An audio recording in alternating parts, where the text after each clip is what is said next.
We're joined now by Beto O'Rourke, the former congressman from El Paso who is running to be our next governor. Mr. O'Rourke, Governor Abbott visited Houston today, and just a few moments ago, he got an official endorsement from the police officers union with support from around the state.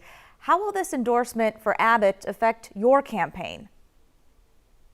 I think what we should really be asking is what we're going to do to keep Texans safe. On Greg Abbott's watch, we have seen violent crime increase in Houston and across the state at the same time that we've seen the solve rate for violent crimes like murder and rape decline. It was 70% when Greg Abbott first took office as governor. It is down to 50% today. And the last thing is police chiefs, sheriffs, members of law enforcement from across the state begged the governor not to sign a permitless carry bill into law, because it allows any Texan, including those who have felonies and convictions for violent crime, to be able to carry a loaded firearm on our streets. That is not going to make us more safe at a time of rising crime. So let's make sure that law enforcement has the resources they need to get the job done, and that we have a governor who will listen to law enforcement on major policy issues that can keep us safe. That's interesting because Governor Abbott says you are, quote, dangerous when it comes to community safety. He cites your support of the defund the police movement and that you want to get rid of the cash bail system. What's your response to that? This is Governor Abbott lying about me. I do not want to defund the police. In fact, I want to make sure that police, sheriff's departments, and law enforcement have all the resources that they need to solve and investigate violent crimes. I mentioned under Abbott's watch, we've seen the solve rate decline significantly. I want to make sure that we prevent violent crime, as on Governor Abbott's watch, we see violent crime increasing right now. And I also want to make sure that we listen to law enforcement when they tell us not to allow permitless carry and other dangerous laws that make our streets less safe going forward. So we need a governor who's focused on the safety of our communities and the well-being of our families. I'm going to be that governor for the state of Texas. Greg Abbott has clearly failed in that job.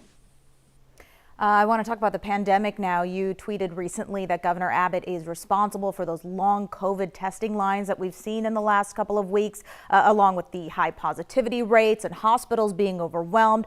What needs to happen in Texas to help stop this pandemic? We need a governor who's going to take the pandemic seriously. At every single turn, Greg Abbott has rejected the science and the public health guidance. He's interfered with local governments, including school districts, who've tried to keep us safe. And as a result, we have 76,000 Texans who've lost their lives so far and counting. And this state now leads the country in the number of children who are hospitalized because of COVID. And that has everything to do with this governor and his failure to lead when we need it most. He should have been demanding that we had enough tests for this latest wave.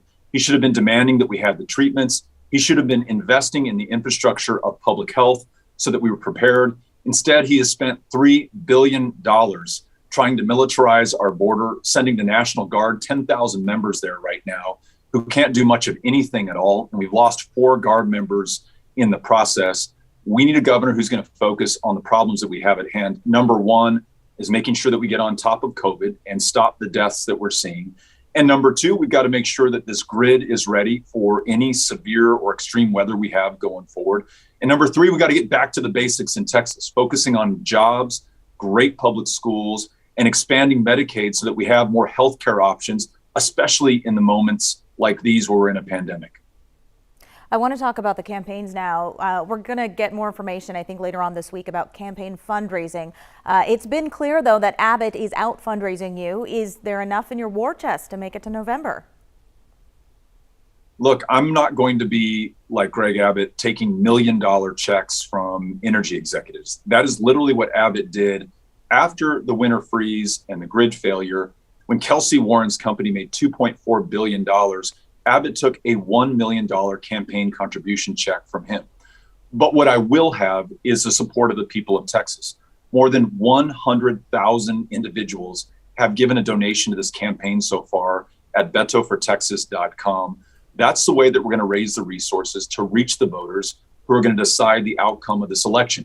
And when we focus on the things that bring us together, like great jobs, world-class schools, and expanding Medicaid, I know that we can attract not just Democrats, but independents and Republicans as well. At the end of the day, that's what's going to win this race. All right, Beto O'Rourke, thank you so much for your time. Thank you.